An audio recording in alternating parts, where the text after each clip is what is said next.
네, 안녕하세요. 구준영입니다. 자, 이제 오늘 우리 부가지세 좀 이야기 좀 할 건데요. 우리가 이론 문제가 15문제 있습니다. 그래서 10문제는 우리 재무회계다라고 하는 회계학 문제고요. 5문항이 저희 부가가치세인데, 사실 이론 문제가 저희가 한 6개 정도 맞춘다라고 하면 부가가치세법은 거의 대부분 다 맞춰야 한다라는 전제 조건으로 저희가 진행을 좀 해야 됩니다. 그래서 이 부가가치세 관련해서 좀 오늘 좀 얘기 좀 해볼게요. 그래서 가능하시면 실무 시험 되게 열심히 하시고요. 되게 열심히 해주시면 되고 그리고 이론 문제일 때는 세법 꼭 맞춰주셔야 됩니다. 같이 할게요. 자, 우리 부가가치세다라고 하면요.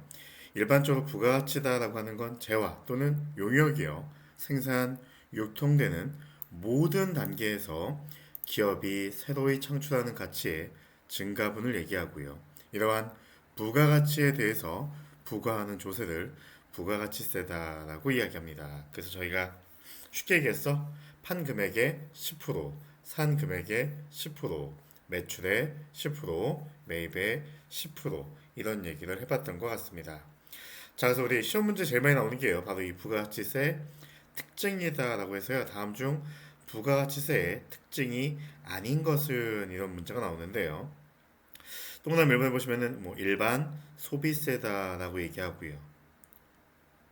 무슨 얘기일까요, 여러분들?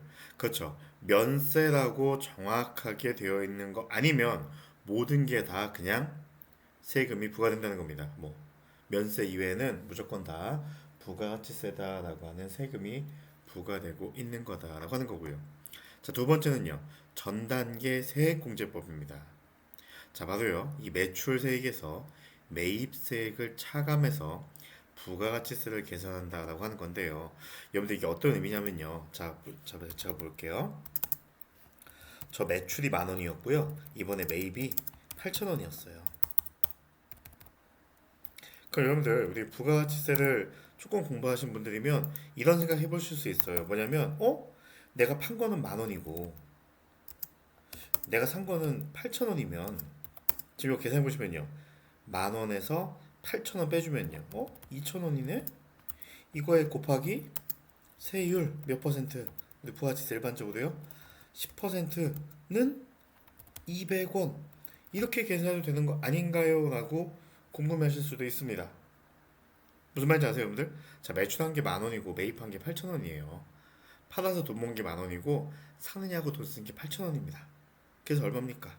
2,000원 얘기예요. 매출에서 매입했더니 그거 10% 해보시면요. 200원인 것처럼 보인다는 겁니다. 자, 무슨 얘기냐면 우리는 공부할 때 이렇게 얘기했거든요. 자, 매출한 거에 10% 얼마? 1,000원. 이게 뭐라고요? 매출 세액이다라고 해서 우리가 부가세 예수금이다라고 불렀던 거고요. 자, 매입한 게 8,000원이라고 합니다. 그럼 8,000원에 10% 계산하셔가지고요. 800원에 뭡니까? 매입세, 부가세, 대급금이다라고 해서 우리가요. 내야 될 세금이 1,000원이고요. 빼줄 세금이 800원이니까 얼마? 200원만큼 납부 세액이 발생한다. 세금을 내야 한다라고 얘기했던 건데요. 언뜻 보면 똑같은 것 같아요, 여러분들. 어차피 이렇게 그냥 매출에서 매출세액 계산하고 매입에서 매입세액 계산할 거면 그냥 매출에서 매입 뺀 다음에 바로 그냥 곱하기 10% 하면 끝나는 거 아닌가? 라고 생각하는 건데요. 아니라는 겁니다. 왜 그러냐면요. 얘는 여러분들 뭣도 있어요. 0%를 곱해주는 영세 매출도 있고요. 혹은요. 면세 매출도 있습니다. 무조건 10%할 게 아니에요. 자, 그러다 보니까요. 우리 부가치세에서는요. 전단계 세액공제법이라고 얘기해가지고요. 판매하면, 매출하면, 매출할 때마다 세액 계산하고, 매입, 뭔가 사면, 돈 쓰고 있으면 돈 쓸 때마다 세액 별도로 계산해 주는 거지, 이렇게 매출 매입을 상계 처리해서 구하지 않는다라고 하는 겁니다. 자, 세 번째는요. 간접세입니다. 여러분들. 이 간접세는요. 이 납세 의무자가요. 재화나 용역을 공급하는 사업자지만요. 실제로 이 세금을 부담하는 사람은 최종 소비자가 됩니다. 여러분들 햄버거 세트 같은 거 구입하시면요. 여러분들은 부가가치세라고 하는 세금 내고 있거든요. 여러분들 우리 부동산 복비 내셔도요. 얘기하잖아요. 20만 원에다가 부가세 10% 해가지고 22만 원이요라고 하잖아요. 여러분들은 그 부가세가 아무 느낌이 없지만요. 이미 여러분들 세금 다 내고 계신 거거든요. 음. 자, 그리고 네 번째입니다. 소비형 부가가치세입니다. 여러분들 소비형이라고 하는 게요. 어려운 얘기 하시는 게 아니고 여러분들 어려운 얘기 하시는 게 아니고요. 이 소비형이라고 하는 건요. 소비자로부터 여러분들 그냥 부가가치세가 창출된다라고 생각해 보시면 돼요. 무슨 얘기냐면 소비하는 쪽이 돈을 쓰고 있는 쪽이 이 부가가치세를 부담하고 있다라고 생각해 보시면 됩니다. 다 같은 얘기예요. 5번은요. 소비지국 과세 원칙입니다. 여러분들 소비지국 과세 원칙이나요. 소비자한테 물리는 거나 똑같은 겁니다. 뭐라고요? 생산지국에서 수출할 때요. 부가가치세를 과세하지 않고 소비지국에서 과세할 수 있도록 소비지국 과세 원칙을 채택하고 있습니다. 자, 여러분들 이게 무슨 얘기냐면요. 여러분들 이렇게 얘기해 볼게요. 상품 100만 원을 외상으로 판매하였다. 자, 이거 여러분들 우리가 일반점표였다면요. 일반점표였다면 아마도 이렇게 분기가 넣겠죠. 뭐라고요, 여러분들? 외상 매출금 100만 원. 대변에는요. 상품 매출. 자, 이렇게 쓰면 끝나는 겁니다. 자, 근데요. 여기에 우리가 여러분들 부가가치세가 있죠? 자, 그러면요. 이렇게 바뀌었습니다. 어떻게 바뀌었냐면요. 자, 외상 매출금. 자, 일단 나와 있고요. 자, 제가 대변에 먼저 기재할게요. 자, 여러분들 상품 매출. 여러분들 얼마 팔았다고요? 100만 원 팔았다고요. 자, 여러분들 우리요. 매출. 여러분들 우리 전 단계 모든 단계에서 우리가 세금 계산한다고 했죠? 자, 대변에 매출. 자, 팔았습니다. 팔아서 돈 벌었습니다. 뭐라고요? 그렇죠. 부가세 예수금입니다. 몇 프로요? 10%. 자, 대변이 그래서 110만 원 되니까요. 차변도 110만 원이 되거든요. 자, 그럼 여러분 생각해 볼게요. 부가가치세는 세금이 없다면요. 그렇죠. 내가 받아야 될 금액도 100만 원이에요. 자, 근데요. 부가가치세다라는 세금이 있으면요. 내가 받아야 될 돈은요. 110만 원입니다. 그럼 여러분들 우리가 외국에 수출할 때요. 100만 원에 파는 게 사가는 사람이 부담이 없겠어요? 110만 원에 사가는 게 부담이 없겠어요? 그렇죠. 사가는 사람은요. 100만 원에 사가는 게 부담이 없는 겁니다. 자, 그래서 우리가요. 수출할 때는 세율을 빵 퍼센트다라고 해서요. 여러분들, 그럼 100만 원에 빵 퍼센트니까요. 없잖아요. 그냥 0이잖아요. 0. 없잖아요. 그러니까 저희가 받아야 될 돈이 외국인한테 수출할 때 받아야 될 돈이요. 100만 원이에요. 그럼 사가는 사람은요. 100만 원만 부담하면 되거든요. 그래서 우리가 수출할 때는요. 아하, 너 외화 보니까 뭐라고 하는 거예요. 팔 때는 세율이 0%인 것처럼 없는 것처럼 이렇게 얘기하고요. 뭐라고요? 소비지국에서 과세할 수 있게 마지막 최종 소비자가 이 세금 부담할 수 있게 이렇게 얘기하자는 겁니다. 결국 여러분들 누가 세금 부담하는 거예요? 소비자가 부담하는 형태의 부가가치세의 특징이 있다라고 보시면 되겠습니다.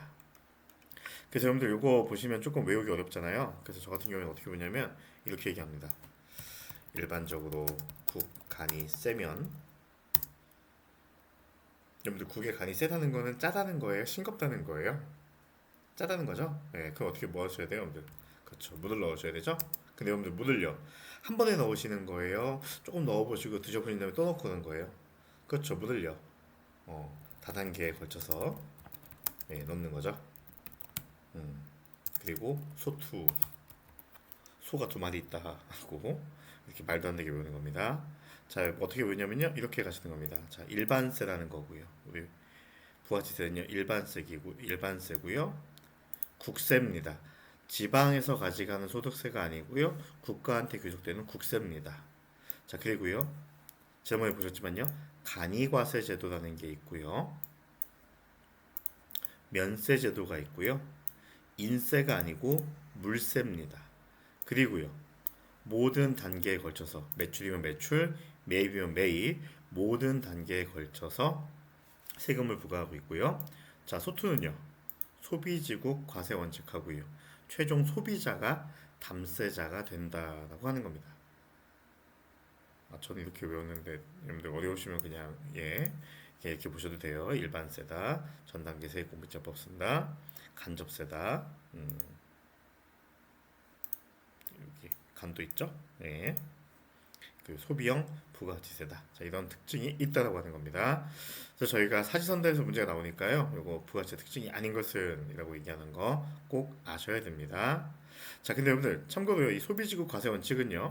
내가 미국에다 적용해주면요. 미국도 한국에다 똑같이 적용해줘야 됩니다. 바로 상호주의에 따르고 있다는 겁니다. 자, 다음 여러분들 우리 부가지세 납세 의무자는요. 여러분들 자 일반적으로요. 재화의 공급이나 용역의 공급. 여러분들 재화는 그냥 여러분들 눈에 보이는 모든 것들이 다 재화고요. 용역은요. 서비스예요. 서비스. 여러분들 쉽게 얘기하면 그 머리 하러 가시면요. 머리 하러 가시면요. 여러분들 머리 파마하러 가시거나 염색하러 가시면 혹은 뭐 커트 하시면요. 여러분들 재화의 공급일까요? 용역의 공급일까요? 미용실은요. 그렇죠. 미용실은요. 서비스 공급하는 거예요. 물론 재화도 공급하는 게 있죠. 여러분들이 만약에 뭐 사시면 거기 있는 거 왁스를 구입하신다든가 뭐 이러시면은 그쪽에서 지금 미용실 관점이에요. 재화도 공급하게 되겠지만 여러분들 일반적으로는요 서비스 공급하는 겁니다. 자, 이 사람들은요 뭐 일 때만요 사업자일 때만 여러분들 납세 의무를 갖습니다. 자, 근데요 하나 주의할 게 있습니다.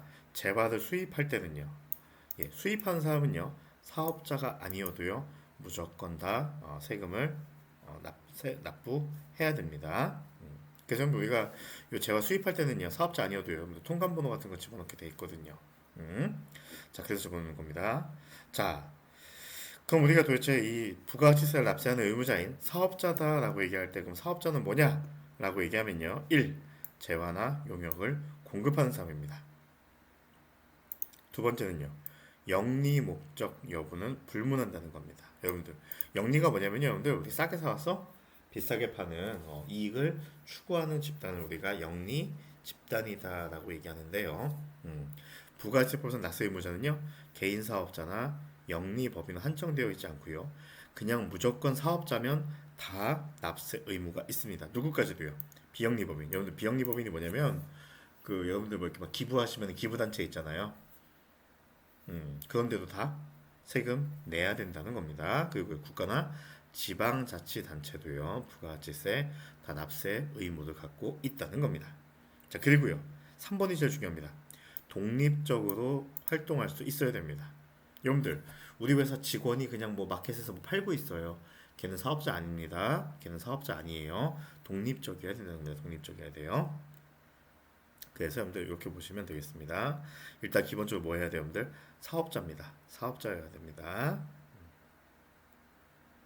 자, 과세 기간은 우리 많이 했었네요. 여러분들 우리 부가가치 과세 기간은요. 크게 1기와 2기로 나누어서 얘기합니다. 1기는요. 1월 1일부터 6월 30일까지 전반기를 얘기하고 있고요. 2기는요. 7월 1일부터 12월 31일까지를 한 과세 기관으로 보고 있습니다. 자, 우리 간이과세라는 게 있는데요. 조금 세금 계산하기 쉽게 해주는 사람들인데요. 간이과세자들은 1기, 2기 구분하지 않습니다. 그냥 1월 1일부터 12월 31일까지 과세 기간입니다. 그러니까 여러분들 세금 신고도 몇 번 하면 된다는 거예요. 간이과세자는요. 간이과세자는 한 번만 세금 신고 납부하면 된다는 겁니다. 자, 만약에요 우리가 신규로 사업을 시작한다라고 하면요. 사업 개시로부터 사업 개시일이 속하는 과세 기간의 종료일이다라고 되어 있는데요. 여러분들 이게 뭐냐면 빨간색이니? 여러분 우리가 이제 개업하는데요. 사업 시작하는 날짜가 만약에 그래요. 오늘 날짜인 8월 31일에 개업했어요. 그럼 우리 회사 과세 기간은요. 8월 31일부터요. 종료되는 날짜 언제? 12월 31일까지. 자, 이렇게 8월 31일부터 12월 31일까지가 한 과세 기간이다라고 하는 겁니다. 뭐 사업 개시일부터 과세 기간 종료일까지를 우리가 한 사업 기간으로 봅니다. 과세 기간으로. 폐업하게 되면요. 개시일로부터 폐업한 날짜까지만 우리가 계산하면 되겠습니다. 여러분들 이거 가끔 시험 문제 나옵니다. 폐업하는 경우 폐업하는 날짜가 세금 끝난 날이에요. 그러니까 폐업한 이후부터는요 장사할 수 없습니다. 영업하시면 안 된다라고 하는 겁니다. 아셨죠? 이 간이과세를 포기하는 건요. 요거는 지금 안 보셔도 됩니다. 안 보셔도 됩니다. 자, 그래서 여러분들 우리가요, 이 부가가치세는요, 이 예정 신고 기간이라는 게 있습니다. 뭡니까? 기간을 쪼개서 얘기하는 거죠. 자, 1기는요, 1월 1일부터 3월 31일까지가 전반부 3개월이 예정 신고 기간이고요. 제 2기는요, 7월 1일부터 9월 30일까지고요. 신규 사업을 시작하는 자는요, 사업 개시로부터 예정 신고 기간 종료일이니까 여러분들 예정 신고 기간 종료일이요. 자, 요때하고 요때시죠. 그러니까 언제 시작하든 여러분들 만약에 2월에 시작했다라고 하면 언제고요? 3월 31일이고요. 뭐 8월에 시작했다라고 하면요. 9월 30일이 되겠네요. 자, 요게 뭐 별거 없습니다. 자, 그리고 여러분들 우리가요. 세금을 내야 되는 곳을 우리가 납세지다라고 얘기하는데요. 우리가 그 사업자 등록하거나 아니면 거래처 등록하실 때 여러분 우리가 주소 집어넣었잖아요. 그 주소지가 중요한 이유가 바로 이 납세지 때문에 그렇습니다. 어느 세무서에 우리가 세금을 신고하고 납부할 것인가라는 걸 고민을 해주셔야 됩니다. 자, 그래서 우리가 납세지라고 얘기하는데요. 자, 일반적으로 부가세 납세지는요, 사업장의 소재지로 합니다. 자, 그러니까 우리가 그냥 뭐예요? 주소지 등록한 걸로 얘기합니다. 그래서요, 사업자가요, 여러 사업장을 가지고 있다면 부가가치세 납세 의무자는요, 이 사업자 등록, 부가가치세 신고, 납부와 같은 부가가치세법상 제반 의무를요, 사업 장별로 이행해야 되는 겁니다. 여기 무슨 얘기냐면 본사가 서울에 있고요, 뭐 시흥에도 있고, 뭐 부천에도 있고, 수원에도 있다라고 하면요, 사업장마다 우리 뭐 서울 사업장, 뭐 부천 사업장, 시흥 사업장, 사업자마다 뭡니까? 사업자 등록도 따로 해야 되고요. 부가가치세 신고 납부도 다 사업장마다 각각 별도로 해줘야 된다는 겁니다. 자, 그럼 우리가 이 사업장 소재지를 우리가 납세지다라고 얘기했는데요. 자, 일반적으로 여러분들 우리가요, 업종에 따라서 어디를 사업장으로 볼 거냐라고 하는 게 좀 구분이 됩니다. 자, 광업은요, 광업 사무소의 소재지를 여러분들 우리가 사업장으로 보고 있습니다. 여러분들 광업이 뭐예요? 뭐 시멘트 만들고 여러분들 뭐 이렇게 석탄 캐고 이런 곳이에요. 당연히 그런 것들은요, 그냥 광업 사무소의 소재지가 됩니다. 그냥 거기 위치고요. 제조업 무언가 만들고 있으면 여러분들 무언가 만들고 있어요. 제일 중요한 게 뭐예요? 그렇죠, 여러분들 제품이 나와야 되는 거죠. 그래서 우리가 최종 제품을 완성하는 곳이 제조업의 사업장으로 봅니다. 여러분들 우리 일반적으로 사업장에서 이거 만들잖아요. 음. 자, 건설업, 운수업, 부동산 매매업 등은요. 법인의 경우는요. 등기부상 소재지를 얘기하고요. 만약에 개인 사업자가요. 여러분들 뭐 건설도 하시고 막 부동산 매매도 하고 휘뚜루마뚜 다 하신 분들 있잖아요. 이런 분들은요. 여러분들 보시면 사실은 뭐 이렇게 막 건설 회사 같은 데 가보시고 하시면 조그만 데들은요. 현장에 막 그냥 컨테이너 박스 있고 막 이렇단 말이에요. 특정한 주소지가 없고요. 그럴 때는요, 그냥 개인일 때는 업무 총괄하는 장소, 뭐 집이면 집도 가능하고요. 아니면 뭐 조그만 오피스텔이면 그런 것도 가능합니다. 자, 무인 자동 판매기. 여러분들 자판기예요. 자판기는요, 예, 업무 총괄하는 장소입니다. 여러분들 지난번에 한번 얘기했었죠, 여러분들. 이 자판기는요, 무인 자동 판매기는요, 돈 뽑아내는 거기가 사업장이 아니에요. 여러분들 왜냐면 거기서 돈 빼서 거기서 정산하고 세고 있으면요, 폭치기 당할 수도 있고 위험합니다. 어디로 와야 돼요? 일단 돈 셀 수 있는 안전한 곳으로 와야 돼요. 업무 총괄 장소입니다. 자, 다단계 판매원은요. 그렇죠. 다단계 판매원은요. 뭡니까? 주된 사업장이 있습니다. 여기도 사업장에서 한 번에 그냥 정산으로 오거든요. 사업장에서 정산으로 오거든요. 자, 부동산 임대업입니다. 그 부동산의 소재지입니다. 그 부동산이 있는 곳을 사업장으로 이렇게 두고 있습니다. 그래서 이건 조금 암기를 좀 해주셔야 됩니다. 자, 근데 여러분들 직매장이라는 게 있고요. 하치장이라는 게 있고 임시사업장이라는 게 있습니다. 자, 여러분들 직매장은요. 사업자가 자기의 사업과 관련해서 생산하거나 취득한 재화를 직접 판매하기 위해서요. 특별히 판매 시설을 갖춘 것을 우리가 직매장이라고 합니다. 여러분 무슨 얘기냐면 요즘에 그 만남의 광장 이런 거 보시면 그 농어민들이 막 이렇게 수확하시잖아요. 수확하시고 직접 판매를 위해서 만약에 뭐 운동장에서 뭐 이렇게 뭐 텐트를 치고 판매한다. 그런 거 여러분들 가보시면요. 거기서 카드 돼요, 안 돼요? 안 된다고요? 아주머니가 오셔서 수줍게 얘기하시잖아요. 뭐라고요? 자, 선생님 카드도 돼요. 라고 하시잖아요. 그게 뭐예요? 우리가 직접 판매할 수 있는 시설이거든요. 그리고 우리가 직매장이다 라고 얘기하거든요. 이런 직매장도 여러분들 우리가요, 사업장으로 봅니다. 자, 이게 무슨 얘기냐면요. 여러분들이 만남의 광장에서 자, 농어민들이 만약에 이번 주 하고 있는 게 아마 부추라고 알고 있거든요. 부추를 재배합니다. 그 다음에 이제 어디로 가요? 이제 직매장에 이렇게 우리가 보냅니다. 자, 요것도 여러분들 우리가 하나의 거래로 본다는 겁니다.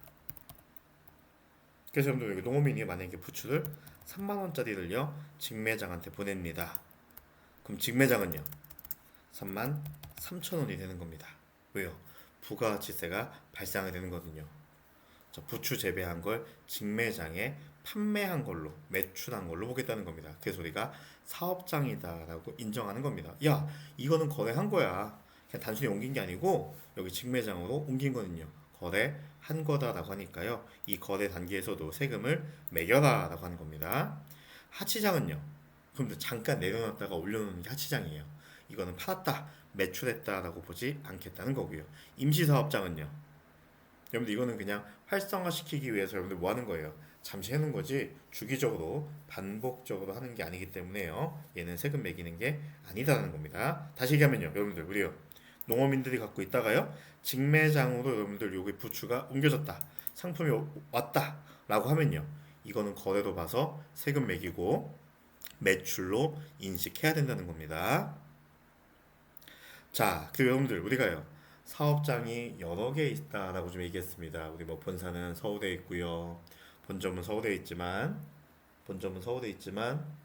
뭐라고 여러분들 뭐 시흥에도 있고요. 수원에도 있고 부천에도 있을 때 우리가요. 이 주사업장 총괄 납부라는 게 있고요. 사업자 단위 과세라는 게 있는데요. 여러분들 주사업장 총괄 납부입니다. 여러분들 납부 그 여기는 그냥 과세입니다. 다시 볼게요. 여기는 납부입니다. 자, 주사업장 총괄 납부는 뭐냐면요. 사업장이 둘 이상인 사업자가요. 납부할 세액을 주된 사업장에서 총괄하여 납부할 수 있게 하는 제도입니다. 자, 무슨 얘기냐면요. 여러분들. 자, 우리 본점이 서울에 있고요. 본사가 서울에 있고요. 그다음에 이제 지점이 있어요. 뭐 시흥도 있고 뭐 부천도 있고 뭐 수원도 있고 이렇게 얘기해 볼게요. 자, 근데 첫 번째 얘기하는요. 주사업장 총괄 납부다라고 하는 건요. 여러분들 원래 우리 뭐 한다고요? 사업장마다 여러분들 우리가 신고 납부하게 되어 있어요. 원칙은요. 사업장 서울에서도 부가가치세 신고 납부하고 시흥에서도 신고 납부하고 부천에서도 신고 납부하고 수원에서도 신고 납부하게 되어 있는데요. 주사업장 총괄 납부는요. 맞습니다, 여러분들. 총괄 납부라고 하는 건요. 총괄 납부라고 하는 건 신고는 서울에서 따로, 시흥에서 따로, 부천에서 따로, 수원에서 따로 하는 건데요. 뭐만요? 부가가치세 납부만 돈 내는 것만 뭐라고요? 주된 사업소에서 이렇게 할 수 있다는 겁니다. 다시요. 뭐라고요? 사업장이 둘 이상인 사업자가 납부할 세액을 주된 사업장에서 총괄해서 납부. 결론은요. 세금 신고는 각각 하지만요. 그렇죠. 세금 납부만 한 곳에서 주된 사업장에서 납부할 수 있다는 거고요. 두 번째, 사업자 단위 과세는요. 사업장이 둘 이상인 사업자가요. 사업자의 본점에서 총괄해서 사업자 등록, 세금계산서 발급, 신고, 납부할 수 있게 해준다는 겁니다. 자, 두 번째 얘기하는 사업자 단위 과세는요. 그렇죠, 여러분들. 세금 신고도 한 곳에서 몰아서 할 수도 있고요. 납부도 한 곳에서 몰아서 할 수 있는 이런 제도를 의미하고 있다는 겁니다. 여러분들 입장에서는 뭐가 더 편하세요? 사업자 단위 과세가 좀 더 편하게 느껴질 수도 있습니다. 근데 나중에 세법 공부해보시면 이게 꼭 좋은 건 아니에요. 왜냐면 우리가 누진세라는 것도 있고 사업장에 있는 매출액이 다 합쳐지면요. 너무 세액이 커질 수도 있거든요. 그래서 여러분들 시험 문제에서요. 주사업장 총괄 납부가 있고요. 사업자 단위 과세 있는데 주사업장 총괄 납부는 뭐라고요, 여러분들? 세금 신고는 사업장마다 별도로 하는데 납부만 같이 하는 게 주사업장 총괄 납부고요. 사업자 단위 과세는요. 쉽게 얘기하면 대표가 한 명이면요. 그냥 뭐 하는 거예요? 본점에서 한 번에 신고하고 납부할 수 있게 해주는 제도다라고 생각해 보시면 되겠습니다. 그래서 여러분들 뭐 이렇게 되어 있는데 너무 뭐 고민하지 마시고요. 이것까지 고민 안 하셔도 됩니다. 자, 사업자 등록이라는 걸 해야 되는데요. 자, 여러분들 사업자 등록증을 신청을 꼭 해야 됩니다. 자, 어떻게 하시면요. 사업자는요. 사업장마다 사업 개시일로부터 자, 여러분들 요 밑줄입니다. 20일 이내에 사업장 관할 세무서장에게 사업자 등록을 신청을 해야 됩니다. 엔드 그리고요.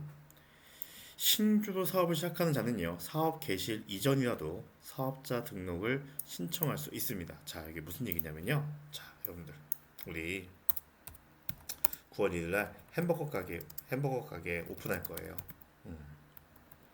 근데 오늘 날짜가 8월 31일이에요. 왠지 우리 느낌에는요. 9월 1일자로 우리가 햄버거 가게 오픈하니까 9월 달에 사업자 등록 신청해야지 라고 이야기하는 겁니다. 다시 얘기하면요. 사업 개시일로부터 20일 이내에 사업자 신고해야 되니까 자, 우리 오픈하니까요. 언제까지 여러분들 사업자 등록해야 되는 거예요? 원칙은요. 20일 이내니까요. 9월 20일까지 여러분들 뭐 하시면 돼요? 등록하시면 되는 거죠. 자, 그런데요. 뭐라고 돼 있어요? 신규로 사업을 시작하는 자는요. 개시일 이전이라도 사업자 등록을 신청할 수 있습니다. 언제 여러분들 우리가요? 이날 우리가 오픈해도요. 8월 달에도 여러분들 우리가 사업자 등록할 수 있다는 겁니다. 왜 그럴까요, 여러분들? 이건 무슨 얘기냐면 9월 1일에 햄버거 가게 오픈하는데 여러분들 이 이전에 여러분들 우리가 사업자 등록을 못하게 하면 무슨 일이 발생하냐면 여러분들 햄버거 가게 가가지고요. 오늘 우리가 개업합니다. 9월 1일 날 개업합니다. 손님이 왔어요. 10,000원 내면서 저 빅맥 세트 하나 주세요 라고 얘기하니까요. 고객님 잠깐만 기다리세요. 저희가 이제 장 보러 갔다 와야 되거든요. 한 3시간만 기다리실래요? 저희가 일단 고기하고 패티랑 사갖고 와서 빵을 좀 구워서 드려야 되거든요. 그러니까 한 3시간만 기다리실래요? 왜요 여러분들? 아무 재료도 없고요. 준비가 안 돼 있거든요. 여러분들 햄버거 팔려면요. 일단 뭐부터 일어나야 돼요? 사실은 매입부터 하고 매출 일어나야 되거든요. 뭘 사오셔야 돼요? 재료도 사오셔야 되고 또 뭡니까 여러분들? 설비도 사셔야 되고 막 이렇단 말이에요. 이런 게 있어야지 뭘 발생시킬 수 있어요. 매출이 일어나거든요. 근데 여러분들 만약에요. 사업자 등록을 미리 안 해주면요. 이렇게 사왔던 거 여러분들 다 세금 안 빼준단 말이에요. 제 말 공감하세요? 요 세금 안 빼준단 말이에요. 매입세액 공제 안 되니까 뭐라고요? 신규로 사업을 시작하면요. 사업 개시 이전이라도 사업자 등록을 신청할 수 있어서 요 날짜 이전에 오픈한 날짜 이전에 사업 개시 이전이라도 뭐 한 8월 11일에도 뭐 할 수 있게요. 돈 쓴 게 있다면 매입세액 공제받을 수 있도록 이렇게 사업 개시 이전에도 사업자 등록을 신청할 수 있게 해주는 겁니다. 자, 엔드 사업자 등록증을 발급할 때는요. 사업자 등록 신청을 받은 관할 세무서장은요. 사업자의 인적 사항과 급여 필요한 사항을 적은 것부터 며칠 이내에 3일 이내에 발급해야 된다는 겁니다. 시험에 거의 안 나오는데요. 요 3일이라고 하는 거는 어쩌다 한 번씩은 나옵니다. 3일 이내에. 좀 더 어렵죠? 개시일로부터 20일 그리고 세무서장은요 3일 이내에 처리해줘야 된다는 거고요. 이건 안 보셔도 돼요. 이건 안 보셔도 됩니다. 자, 그리고요 여러분들 우리 사업자 등록증에 대해서 여러분들 우리가 무언가 변경사항이 있을 때 우리가요 회사 등록 메뉴에서 수정해줬던 거 있죠. 자, 그런 것들 우리가 수정해줬을 때요 세무서장은요 바뀐 거 다시 발급해줘야 되는데요. 자, 여러분들 여기 보시면요 요 두 가지만 기억해 주세요. 즉시 사업자 등록을 바꿔줘야 되는 사유가 있고요. 우리 여기 원칙이 뭐였죠? 세무서장은요 3일 이내에 해주면 되는 거였죠. 자, 근데요 무조건 즉시 해줘야 될 때가 있고요 3일 이내에 해주는 요건이 있는데 여러분들 요건 두 개밖에 없으니까 두 개만 외우시면 되죠. 뭐라고 여러분들? 상호 그리고 뭐 명칭 도매인. 여러분들 이게 대표적인 게 뭐예요? 누가 봐도 이걸 딱 보자마자 여러분들 만약에 숫자 11 써 있으면요 11번 가구나 라고 써 있는 거 느껴지시죠? 그 G자인데 여러분들 우리 뭡니까? 녹색으로 G마켓 써 있으면요 저 G마켓이네? 뭐라고 여러분들? 이름과 관련된 것들은요 상호 이름과 관련된 것들은 무조건 당일에 뭡니까? 수정된 걸 사업자 등록증을 발행해 줘야 되고요. 그 외에는요 그냥 3일 이내에만 원칙적으로 해주면 됩니다. 왜냐면 여러분들 이거 뭐예요 여러분들? 이 상호나 이름은요 이게 세금계산서에 바로 들어가야 되잖아요. 상호나 이름이. 그러니까 이건 틀리면 안 된다는 거예요. 그래서 우리가 신청하면 바로바로 해주셔야 된다는 겁니다. 자, 여러분들 말소 됐어요. 여러분들 폐업했어요. 여러분들 폐업했으면요 즉시 해야죠. 즉시. 왜냐면 우리가 뭐 했어요 여러분들? 그 부가세 신고 기간을요 폐업했을 때는요 그렇죠. 폐업한 시점까지만 인정했으니까요. 만약에 폐업한다고 하면 바로 회수를 해야 됩니다. 자, 여기부터는요. 잠깐 쉬었다가 이어서 하겠습니다. 고생하셨습니다.